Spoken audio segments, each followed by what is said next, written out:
Good afternoon, नमस्कार। आशा है आप लोग सब ठीक हो। जैसे कि आप देख रहे हैं, मैं किसी और शहर में आ गया हूँ जहाँ पे समुंदर है। तो कल शाम में एक्चुअली एक एक्सपीरियंस मैंने महसूस किया।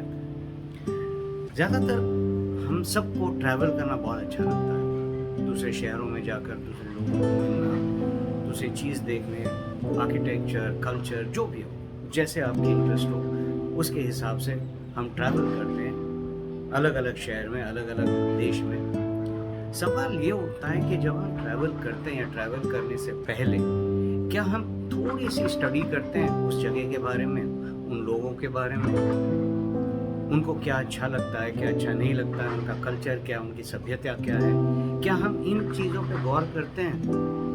मेरा एक्सपीरियंस है, बहुत कम संख्या में ऐसे लोग हैं जो पहले स्टडी करते हैं और फिर ट्रैवल करते हैं, ताकि उन दूसरे देशों में, दूसरे शहरों के लोगों के साथ वो मिल सकते हैं, मिलजुल के अपने एक्सपीरियंस, कम्युनिकेशन जो भी हो शेयर कर सकते हैं। लेकिन कई लोग ऐसे हैं जो बस चल पड़ते हैं।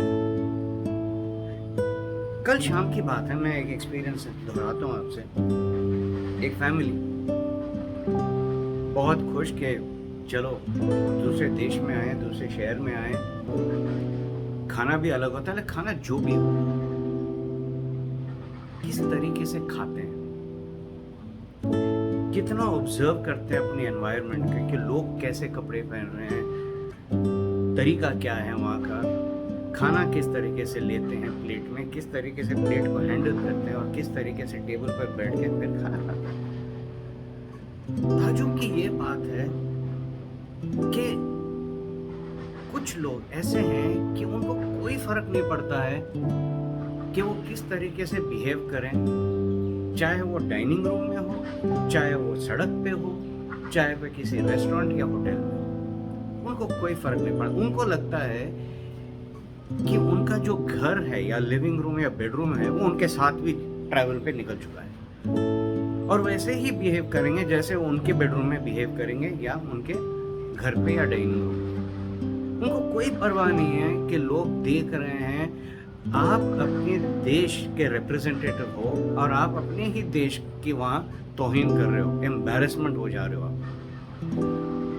फ्लाइट में भी वही रवैया, बात करने का तरीका नहीं, तमीज नहीं। क्यों क्यों हम इस तरीके से पेश आते हैं? ऑब्जर्विंग आसपास क्या हो रहा है, कैसे लोग हैं।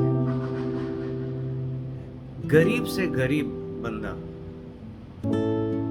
एक उनके अंदर एक नजाकत होती है, रिस्पेक्ट होती है दूसरे लोगों की।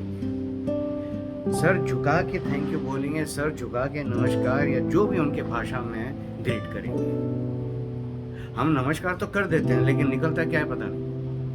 ये ऑटोमेटेड है, वो करते हैं तो हम करते हैं, किस लिए करते हैं पता नहीं। और अगर वो ऐसे हम करेंगे ना तो बहुत बड़ी बात है।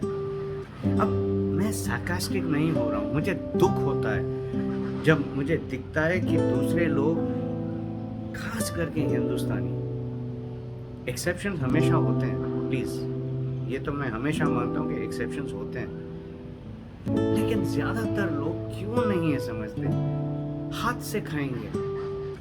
कल देखा मैंने कि एक महिला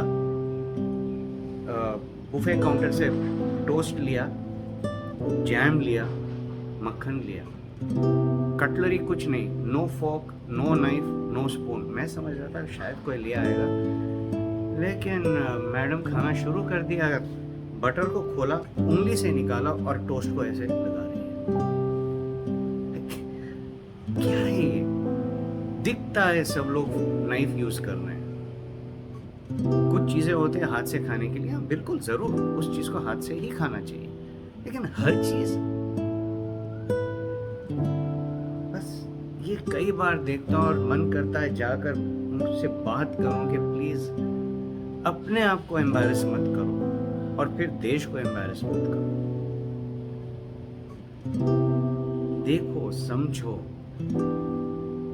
और फिर बेशक एंजॉय करो। एंजॉय करना बहुत जरूरी है, लेकिन अगर उस एरिया के, उस सिटी के कल्चर के हिसाब से, उनके बिहेवियर के तरह से आप भी बिहेव करते हो टू अ लार्ज एक्सटेंट, तो मिठास और बढ़ जाती है। महिलाओं के साथ कैसे रवैया बिहेव करना चाहिए, शॉपकीपर के साथ कैसे बिहेव करना चाहिए, जो यंगस्टर्स हैं जो इंटर्नशिप कर रहे हैं या नौकरी कर रहे हैं पहली बार, उनके साथ कैसे पेश आना चाहिए, ये बहुत मायने रखती है, बहुत इम्पोर्टेंट चीज़ें हैं ये। सोचिए ज़रा, क्या आपको अच्छा लगेगा कि कोई आपके पास आए, आपके देश में आए और आपके साथ बदतमीजी करे? अच्छा लगेगा आपको? नहीं ना। तो बस टिट फॉर टैट, जैसे करनी वैसे भरनी। तो ये एक चीज़ आपके दिमाग में छोड़ कर जा रहा हूँ कि अगली बार जब आप ट्रैवल करोगे, जहाँ पे जाते हो, प्लीज़ थोड़ी सी स्टडी करिए, थोड़ा सा जानकारी लीजिए और फिर जाइए और फिर देखिए कितना मज़ा आता है। और मज़ा ज़रूर आएगा, I am sure about it. Happy travels, enjoy yourself.